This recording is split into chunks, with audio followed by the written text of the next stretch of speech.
welcome back on my YouTube channel, Hannah Duck Goose.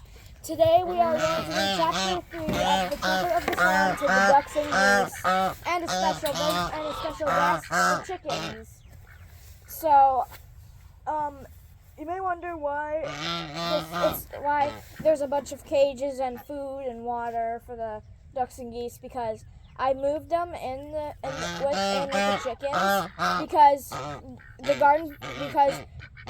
we're getting ready to do a garden this summer, so I don't want the ducks and geese to demolish the plants, and that's why they're gonna be living with the chickens for a while. When I build their house. Okay, let's read Chapter 3. Chapter 3, A Visitor. One day, almost a week later, the swan slipped quietly into her nest and laid an egg. Each day, she tried to deposit one egg in the nest. Sometimes she succeeded, sometimes she didn't. There were now 3 eggs, and she was ready to lay a 4th. As she sat there with her husband, the cob, floating gracefully nearby, she had a strange feeling that she was being watched. It made her uneasy. Birds don't like to be stared at.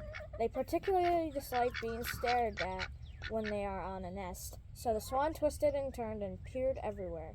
She gazed intently at the point of land that jutted out into the pond near the nest. With her sharp eyes, she searched the nearby shore for signs of an intruder. What she finally saw gave her the surprise of her life. There, seated on a log on the point of land, was a small boy. He was being very quiet, and he had no gun.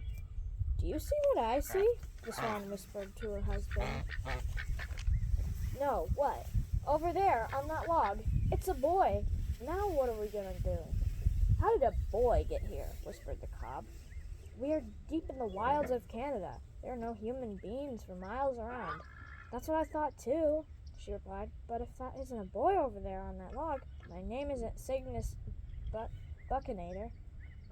The cob was furious. I didn't fly all the way north into Canada to get involved with a boy," he said. "We came here to this idyllic spot, this remote little hideaway, so we could enjoy some well-deserved privacy." "Well," said his wife, "I'm sorry to see the boy, too, but I must say he's behaving himself.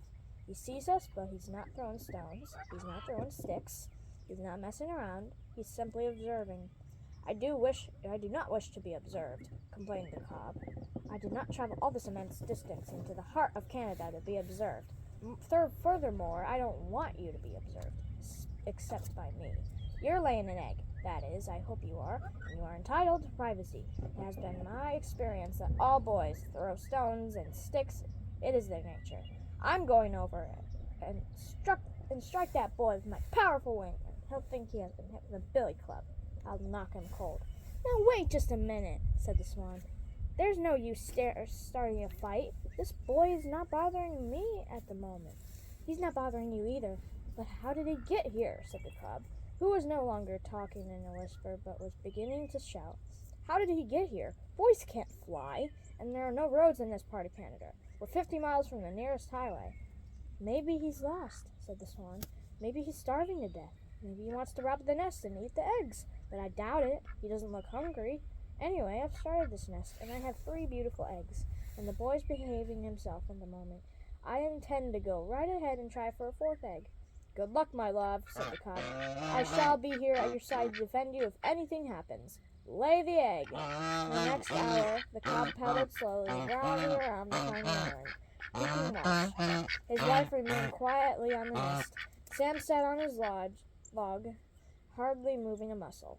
He was spellbound at the sight of the swans. They were the biggest water birds he had ever seen. He had heard their trumpeting and had searched the woods and swamps until he had found the pond and located the nest. Sam knew enough about birds to know that these were trumpeters. Sam always felt happy when he was in a wild place among wild creatures. Sitting on his log and watching the swans, he had the same good feeling some people get when they are sitting in church. After he had watched for an hour, Sam got up. He walked slowly and quietly away, putting one foot straight ahead of the other, Indian fashion, hardly making a sound. The swans watched him go. When the female left the nest, he turned and looked back. They were lying safely in the soft feathers at the bottom of the nest was the fourth egg. The cob waddled out onto the island and looked in the nest. "A masterpiece," he said. "An egg of supreme beauty and perfect proportions. I would say that egg is almost 5 inches in length."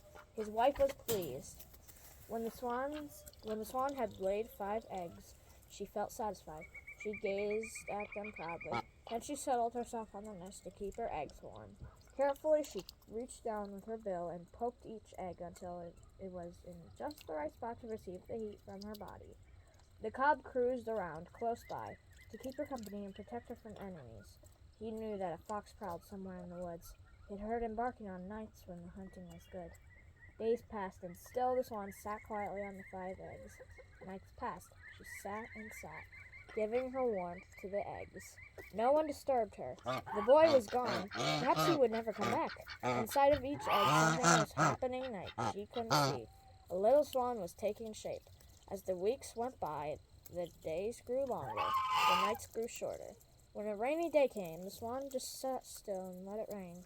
"My dear," said her husband, the cob, one afternoon, "do you never find your duties onerous or irksome? Do you never tire of sitting in one place and in one position covering the eggs, with no diversions, no pleasures, no escapades or capers? Do you never suffer from boredom?" "No," replied his wife, "not really. Isn't it uncomfortable to sit on eggs?" "Yes, it is," replied the wife, "but I can put up with a certain amount of discomfort for the sake of bringing young swans into the world." Do you know how many more days you must sit?" he asked. "Haven't any idea," she said, "but I noticed that the ducks at the other end of the pond have hatched their young ones. I noticed that the red-winged blackbird has hatched theirs. And the other evening I saw a striped skunk hunting along the shore, and she had 4 little skunks with her. So I think I must be getting near the end of my time. With any luck, we will soon be able to see our children, our beautiful little siblings." "Don't you ever feel the pangs of hunger or suffer the tortures of thirst?" asked the cob. "Yes, I do," said his mate. "As a matter of fact, I could use a drink right now." The afternoon was warm, the sun was bright. The swan decided she could safely leave her eggs for a few minutes. She stood up. First she pushed some loose feathers around the eggs, hiding them from view and giving them a warm covering in her absence. Then she stepped off the nest and entered the water. She took several quick drinks. Then she glided over to a shallow place, thrust her head under water, and pulled up tender greens from the bottom. She next took a bath by tossing water over herself. Then she waddled out onto a grassy bank and stood there, preening her feathers. The swan felt good. She had no idea that an enemy was near. She failed to notice the red fox as he watched her from his hiding place behind a clump of bushes. The fox had been attracted to the pond by the sound of splashing water. He hoped he would find a goose. Now he sniffed the air and smelled the swan. Her back was turned, so he began creeping slowly toward her. She would be too big for him to carry, but he decided he would kill her anyway and get a taste of blood. The cob, her husband, was still floating on the pond. He spied the fox first.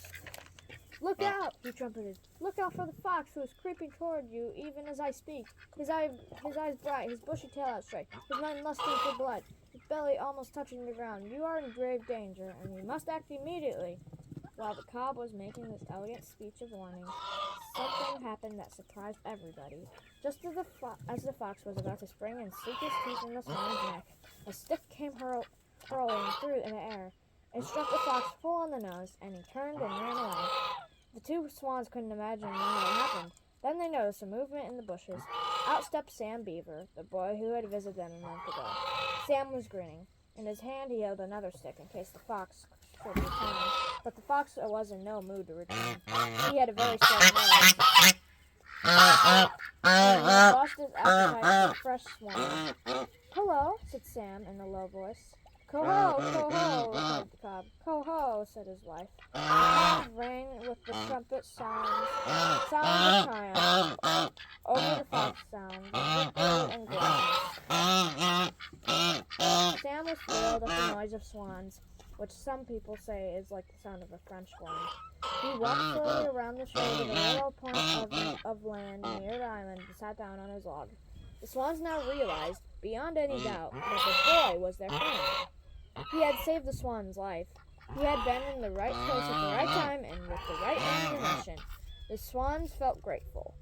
The cob swam over toward Sam, climbed down the pond, and stood close to the boy, looking at him in a friendly way and arching his neck gracefully.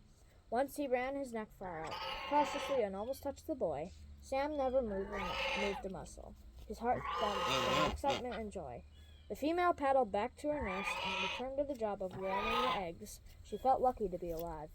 That night, before Sam crawled into his bunk at camp, he got out his notebook and found a pencil. This is what he wrote. I don't know if anything in the entire world more wonderful to look at than a nest with eggs in it. An egg, because it contains life, is the most perfect thing there is. It is a beautiful and mysterious. An egg is a far finer thing than a tennis ball or a cake of soap. A tennis ball will always just be a tennis ball. A cake of soap will always just be a cake of soap until it gets so small no one wants it and they throw it away. But an egg will someday be a living creature. A swan's egg will open and out will come a little swan. A nest is almost as wonderful and mysterious as an egg. How does a bird know how to make a nest? Nobody ever taught her. How does a bird know how to build a nest? Sam closed his notebook, said goodnight to his father, rolled his neck, climbed into his bunk. He lay there, wondering how a bird knows how to build a nest. Pretty soon his eyes closed, and he was asleep. Well, guys, that was the end of Chapter 3 of The Trumpet of the Swan. I hope you enjoyed the video. So yeah, I'm sure the chickens enjoyed it too. Well, I hope you enjoyed the video. Leave a like and subscribe, and stay free.